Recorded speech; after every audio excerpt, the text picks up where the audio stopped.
अस्सलामुअलैकुम दोस्तों, क्या आप एक्सएम ब्रोकर पर स्कैल्पिंग ट्रेड करना चाहते हैं या आप पहले से ही स्कैल्पिंग ट्रेड कर रहे हैं लेकिन आपका यहां पर कोई प्रॉफिट नहीं बन रहा। तो आज के इस वीडियो में आप लोगों को बताऊंगा प्रॉफिट क्यों नहीं बन रहा, क्योंकि प्रॉफिट से ज़्यादा आप एक्सएम को फीस पे कर रहे हैं। तो इसलिए आज इस वीडियो में आपको ये बताऊंगा कि एक्सएम ब्रोकर में अगर आप ट्रेड करना चाहते हो तो एक्सएम का कौन सा अकाउंट आपने चूज़ करना है स्कैल्पिंग के लिए, क्योंकि स्कैल्पिंग आपको पता है ज़्यादा से ज़्यादा 1 मिनट कुछ सेकंडों के हम ट्रेड लेते हैं और छोटे छोटे टारगेट होते हैं जिनको बुक करना होता है। ठीक है, उसमें ट्रेड काफ़ी बार ओपन की जाती हैं। तो जब जब भी हम एक नई ट्रेड ओपन करते हैं तो एक्सएम ब्रोकर हो या कोई भी ब्रोकर हो वो हमसे फीस चार्ज करता है, स्प्रेड लगते हैं। तो इसलिए हमें वो अकाउंट चाहिए जिसमें बहुत ही कम किस्म के स्प्रेड लगें, बहुत ही टाइट किस्म के लगें, ताकि हम ज़्यादा से ज़्यादा प्रॉफिट अपना बुक करें, ना कि ब्रोकर को दें। ठीक है, आज इस वीडियो में आपको वो वाला अकाउंट बताऊंगा कि आपने किस अकाउंट में जो है ना वो इस ट्रेड को ओपन करना है। ठीक है, तो चलिए सबसे पहले आपने क्या करना है, यहाँ पर इस तरीके से एक्सएम पर होंगे और यहाँ पर आपको प्लस का आइकन देखने को मिलेगा।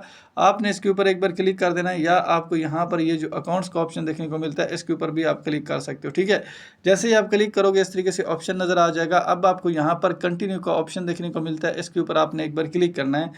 उसके बाद इस तरीके से ऑप्शन नज़र आ जाएगा, आपने MT5 को ही रहने देना है, MT4 को सिलेक्ट नहीं करना, ये इतना एडवांस नहीं होता। अगर आप अपने अकाउंट को कनेक्ट करना चाहते हो MetaTrader 5 के साथ तो ये वाला बेस्ट है। ठीक है, उसके बाद आपको यहाँ पर कंटिन्यू का ऑप्शन देखने को मिलता है, इसके ऊपर आप एक बार क्लिक करो तो यहाँ पर इसके अकाउंट आ जाएंगे। ये जो इसका नीचे शेयर वाला अकाउंट है ये हमारे लिए नहीं है। ठीक है, हमारे लिए ये इसके 3 अकाउंट है, एक ये 2 और 3। ठीक है, अब इसमें अगर आप देखोगे तो सबसे पहले जो आपको ये रिकमेंड कर रहे होते हैं ब्रोकर वाले, सबसे ऊपर स्टैंडर्ड अकाउंट है। लेकिन अगर आप स्कैल्पिंग करते हैं तो ये अकाउंट आपके लिए नहीं होता। मुझे पता है काफ़ी ज़्यादा लोगों ने इस अकाउंट पर जो है ना वो क्रिएट करके इसी पर ट्रेड करते हैं। तो भाई इस पर ट्रेड नहीं करनी होती स्कैल्पिंग में, क्योंकि इसमें आपको 1.6 पिप्स का स्प्रेड लगता है। तो मतलब ये काफ़ी ज़्यादा होता है।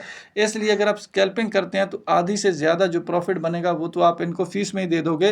तो उसके बाद यहाँ पर मैक्रो अकाउंट की बात करें तो मैक्रो अकाउंट भी आपके लिए, अगर आप स्कैल्पिंग करते हैं तो आपके लिए नहीं है, क्योंकि इसमें भी 1.6 पिप्स का स्प्रेड लगता है। तो वो भी स्टैंडर्ड और जो मैक्रो दोनों का सेम ही है। ठीक है, उसके बाद फिर अकाउंट कौन सा लेना है, तो यहाँ पर ये वाला अकाउंट आपने लेना है, अल्ट्रा लो स्टैंडर्ड अकाउंट। इसमें अगर आप देखोगे तो 0.8 पिप्स है, मतलब पहले 0 है। ठीक है, उसके बाद 8 है। ठीक है, मतलब ये जो है ये स्कैल्पिंग के लिए सबसे बेस्ट है। अगर आपकी फ़र्ज़ करें कि यहाँ पर फीस कट रही है ना, अगर आप कोई ट्रेड ओपन कर रहे हैं तो $10 फीस काट रही है, तो अगर आप इस अकाउंट को मतलब इस अकाउंट में ट्रेड करोगे क्रिएट करके तो इसमें आपकी कितनी फ़ीस कटेगी, इसमें सिर्फ और सिर्फ अगर वहाँ पर $10 फीस कट रही है तो इसमें $5 फीस कटेगी।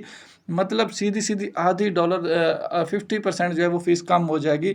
तो आप इस अकाउंट को क्रिएट करके इसमें ट्रेड करो। अब क्रिएट तो आपको पता ही है कैसे करना है, इसी को सिलेक्ट करो, नीचे कंटिन्यू पर क्लिक कर लो। ठीक है, उसके बाद यहाँ पर आपको इंटर हेयर का ऑप्शन देखने को मिलता है, आप यहाँ पर क्लिक करो। एक आपने यहाँ पर पार्टनर कोड डालना है। आप पार्टनर कोड आपको कहाँ से मिलेगा, आप इसी तरीके से यूट्यूब पर वीडियो देख रहे होंगे, आपने इसी वीडियो के टाइटल पर एक बार क्लिक कर लेना है। जैसे ही क्लिक करोगे डिस्क्रिप्शन खुल जाता है और यहाँ पर आपको मोर का ऑप्शन देखने को मिलता है। इस पर क्लिक करोगे तो यहाँ पर अगर आप देखोगे तो आपको ये पार्टनर कोड मिल रहा है 8 से शुरू जो हो रहा है। इसको मैं कॉपी करता हूँ। ठीक है, इसको कॉपी कर लेना। ठीक है, और बैक जाकर आपने इस पार्टनर कोड को यहाँ पर डाल देना है। ठीक है, तो इसको डालने का फ़ायदा ये है कि आपको मज़ीद स्प्रेड कम लगेंगे। ठीक है, तो यहाँ पर जो है वो पार्टनर कोड डालने के बाद आपने यहाँ पर नीचे जो है वो टिक कर देना है एक बार। ठीक है, और उसके बाद कंटिन्यू पर क्लिक करके, ठीक है, जैसे ही कंटिन्यू पर क्लिक करोगे आप अपनी मर्ज़ी का कोई भी ट्रेडिंग पासवर्ड रख लेना। ये असल में इसलिए होता है कि जब आप अपने अकाउंट को MetaTrader 5 के साथ कनेक्ट करते हो तो वहाँ से आपको पासवर्ड मांगा जाता है। तो जो पासवर्ड आप लोगों ने यहाँ पर रखा होता है वही पासवर्ड आपको वहाँ पर डालना पड़ता है। ठीक है, तो जो भी पासवर्ड रखना है वो रख लेना और उसके बाद यहाँ पर कंप्लीट का जो ऑप्शन है इस पर क्लिक कर देना। लेकिन अगर आप इसको MetaTrader 5 के साथ कनेक्ट नहीं करना चाहते और आप कोई भी पासवर्ड लगा दो तो फिर आपको इस पासवर्ड की ज़रूरत नहीं पड़ती। ठीक है, तो इस तरीके से दोस्तों आप जो है अपने अकाउंट को मतलब ultra low standard account create कर सकते हो और इसमें आपने फिर डिपॉजिट करना है, ट्रेड करनी है और देख लेना फीस का आधा आधा जो है ना वो फ़र्क आ जाएगा और इससे आपका ज़्यादा प्रॉफिट बनेगा। ठीक है, और ज़्यादा प्रॉफिट आप बुक कर पाओगे। बाकी अगर आप में से किसी ने जो है ना वो एक्सएम ब्रोकर पर अभी तक अकाउंट क्रिएट नहीं किया तो आप हमारी इसी वीडियो पर दोबारा क्लिक करके टाइटल पर डिस्क्रिप्शन ओपन हो जाता है, यहाँ पर एक तो एक्सएम का लिंक देखने को मिल जाएगा, बाकी सी मोर का ऑप्शन इस पर क्लिक करोगे पूरा डिस्क्रिप्शन खुल जाएगा। इस वीडियो में मैंने पूरा तरीकाकार बताया कि कैसे आप लोग एक्सएम का अकाउंट बना सकते हो और कैसे अपने अकाउंट को वेरीफाई कर सकते